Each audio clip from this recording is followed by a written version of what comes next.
নজর রাখবো পরবর্তী সংবাদে। প্রধানমন্ত্রীর স্বপ্ন মেক ইন ইন্ডিয়া এবং সেই স্বপ্নের প্রকল্পে দুর্নীতির অভিযোগ। সেই ক্ষেত্রে মোদির আমলে সরকারি টেন্ডার বন্ধ রেখে বিদেশি পণ্যকে তবে জায়গা দেওয়া হচ্ছে, প্রশ্ন উঠছে এবং প্রধানমন্ত্রীর দপ্তরের অভিযোগও জমা পড়েছে, তদন্তের নির্দেশ দেওয়া হয়েছে। বিস্তারিত জানবো, আমাদের সঙ্গে রয়েছে প্রতিনিধি অঙ্কিতা বর্ধন। অঙ্কিতা, কি জানতে পারছো? তুমি দেখো, আজ থেকে কয়েক বছর আগে মেক ইন ইন্ডিয়া স্লোগান তুলেছিলেন প্রধানমন্ত্রী।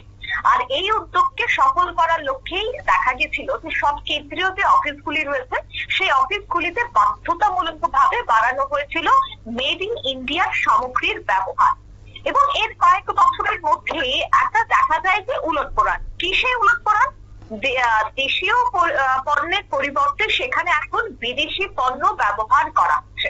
অর্থাৎ মোদী সরকারের বিভিন্ন কেন্দ্রীয় মন্ত্রকগুলি রয়েছে সেই মন্ত্রকেও কিন্তু বিদেশি জিনিস ব্যবহার করা হচ্ছে বলে অভিযোগ।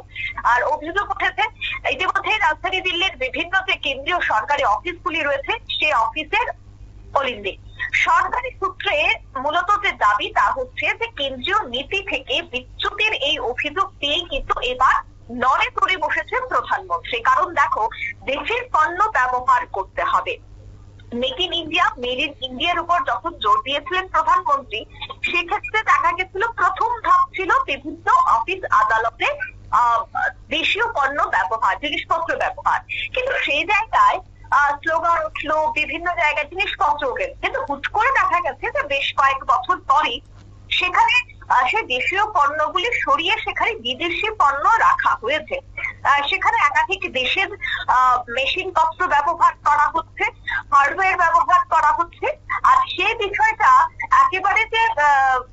একেবারে হলফ করে করা হচ্ছিল, সেই বিষয়টাই কিন্তু বারবার উঠে আসছিল। আর এই অভিযোগ পেয়ে কিন্তু এবার প্রধানমন্ত্রীর দপ্তর নড়ে চড়ে বসেছে। কেন এই সিদ্ধান্তগুলি হচ্ছে বা কেন এবার মেড ইন ইন্ডিয়া বা মেক ইন ইন্ডিয়ার প্রোডাক্ট ব্যবহার করা হচ্ছে না, এই বিষয়টা নিয়ে তখন দেখা যায় বা তদন্ত শুরু হয়, তখন দেখা গেছে যে বিভিন্ন জায়গায় বেশ কিছু আমলারা তারা এই কাজগুলি করছে। সূত্রের খবর যে ইতিমধ্যে বেশ কিছু ব্যক্তি রয়েছে যে তারা এখন বিভিন্ন জায়গা থেকে জিনিসপত্র এনে এই কেন্দ্রীয় মন্ত্রকে রাখছেন এবং এই জিনিসগুলি দিয়ে প্রতিনিয়ত তারা ব্যবসা করছে। এবার এই বিষয়টা কিন্তু খতিয়ে দেখার কাজ করছে ডিপিআইআইটি। সূত্রের খবর যে কেন্দ্রীয় মন্ত্রকের এই ট্রেন্ডের পেছনে কোন অসাধু একটা কমিশন একেবারে চক্র কাজ করছে। তবে কাজ করছে তার এখনো পর্যন্ত কিন্তু স্পষ্টীকরণ বেরিয়ে আসেনি, তার খতিয়েও দেখা হচ্ছে।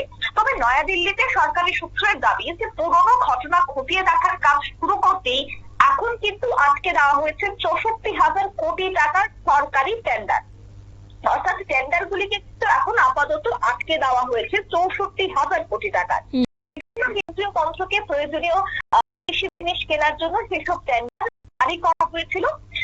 তবে এখনো পর্যন্ত যে আপডেট পাওয়া গেছে সেখানে কিন্তু জানা গেছে যে তদন্ত শুরু হয়ে গেছে।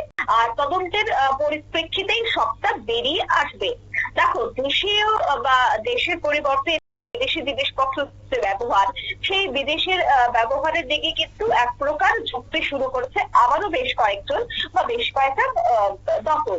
এবং এমন অভিযোগ যখন উঠেছে তখন কিন্তু নড়ে চড়ে বসেছে প্রধানমন্ত্রীর দপ্তর এবং দেখার বিষয় যে কি পদক্ষেপ আগামী দিনে গ্রহণ হয়। শতাব্দী। ঠিক তাই, ধন্যবাদ।